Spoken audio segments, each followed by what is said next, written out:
करेंगे annexure B, जो ये न्यू यूटिलिटी निकाली है जीएसटी अथॉरिटीज ने। तो आज हम उसके ऊपर बात करेंगे कि कैसे आपको उसको डाउनलोड करना है और कैसे आपको उसमें डिटेल्स आपको फिल करनी पड़ेंगी। तो सबसे पहले मैं आपको बता देता हूँ कि जीएसटी रिफंड सिर्फ कुछ केसेस में एप्लीकेबल होता है, जैसे कि विदाउट पेमेंट ऑफ टैक्स। जब आप पेमेंट करते हैं आईटीसी की, तो आप उसको क्लेम कर सकते हैं। जब आपको वेंडर को आप मतलब उससे आईटीसी आप परचेज करते हैं, तो वो आपके टू बी में शो करता है, तो वही डिटेल्स हमें इसमें इस वाले यूटिलिटी में आपको फिल करनी पड़ेंगी। इसको पहले हम एक्सेल में फिल करते थे, अब इसके लिए यूटिलिटी निकाल दिया जीएसटी पोर्टल ने। तो हम आज देखते हैं कि वो कैसे हमें फिल करना है। एनेक्सर भी एक डॉक्यूमेंट होता है, और भी डॉक्यूमेंट होते हैं, पर ये मेन डॉक्यूमेंट होता है जिसके बेसिस पे जो असेसिंग ऑफिसर है वो आपको रिफंड देता है। तो वो आपके बैंक अकाउंट में आ जाता है डायरेक्टली।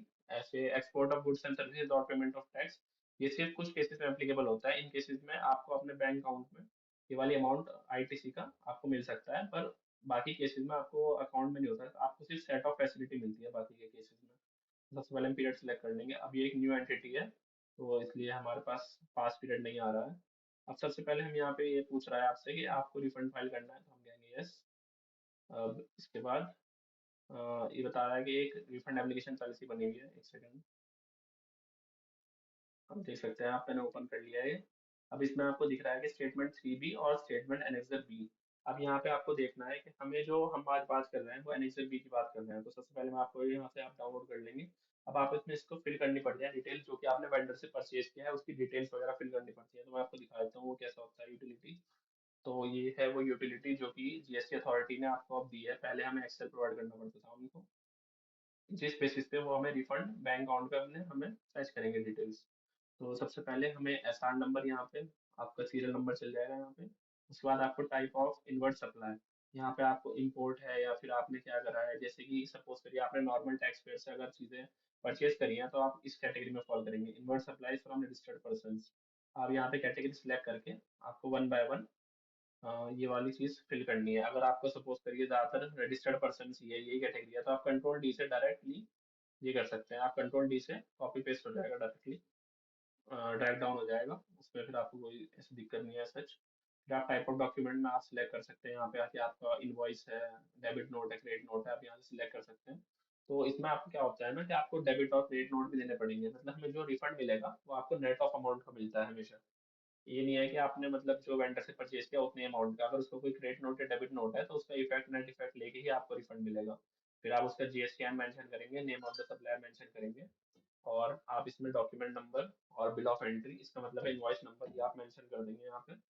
फिर उसके बाद आप डेट सिलेक्ट करेंगे और वैल्यू सिलेक्ट करेंगे। वैल्यू यहाँ पे डिनोट कर रहा है टैक्सेबल वैल्यू की। फिर आप यहाँ पे देख सकते हैं एक पोर्ट कोड इन्होंने नया न्यू ऐड किया है, ये आपको पोर्ट कोड भी इस बार फिल करना पड़ेगा। यहाँ पे आता है category of invert input supplies. तो सबसे पहले आपको यहाँ पे कैटेगरी सिलेक्ट करनी पड़ेगी, या आपको खुद देखना पड़ेगा कि जिस हिसाब का आपका बिल है। जैसे कि आपको क्या कहते हैं, यहाँ पे इनपुट है, इनपुट सर्विसेज है, या फिर कैपिटल गुड्स है, तो आपको देखना पड़ेगा। फिर आपको क्या कहते हैं एचएसएन सर्विस, यहाँ पे एचएसएन जो आपने उसका एचएसएन क्या है, आप अगर एचएसएन नहीं जानते हैं तो मैंने आपको लास्ट वीडियो में बताया था कि एचएसएन कैसे सर्च करते हैं किसी भी उसका गुड्स का, तो आप वहाँ से एचएसएन सर्च कर सकते हैं। फिर आप यहाँ से सीजीएसटी, एसजीएसटी, आईजीएसटी बिल के अकॉर्डिंगली फिल कर सकते हैं। फिर यहाँ पे आप 17.5 कुछ ऐसे गवर्नमेंट नोटिफाई करती है कि कुछ सर्विसेज जो कि ब्लॉक हो सकती है, जैसे कि मील्स और एंटरटेनमेंट हो गया, खाने पीने का बिल, आप उसको क्लेम नहीं कर सकते। तो आपको वहाँ पे स्पेसिफाई करना पड़ेगा, उसका आप रिफंड नहीं ले पाएंगे। तो ये चीजें ब्लॉक होती हैं, जैसे कि कुछ कुछ कुछ चीजें होती हैं, तो उसकी एक लिस्ट आती है, वो हम बाद में डिस्कस करेंगे। तो इसमें आप एलिजिबल आईटीसी यहाँ पे जो इसको माइनस करके, इस वाले कॉलम को सब्ट्रैक्ट करके आप यहाँ पे एलिजिबल आईटीसी अमाउंट लिखेंगे।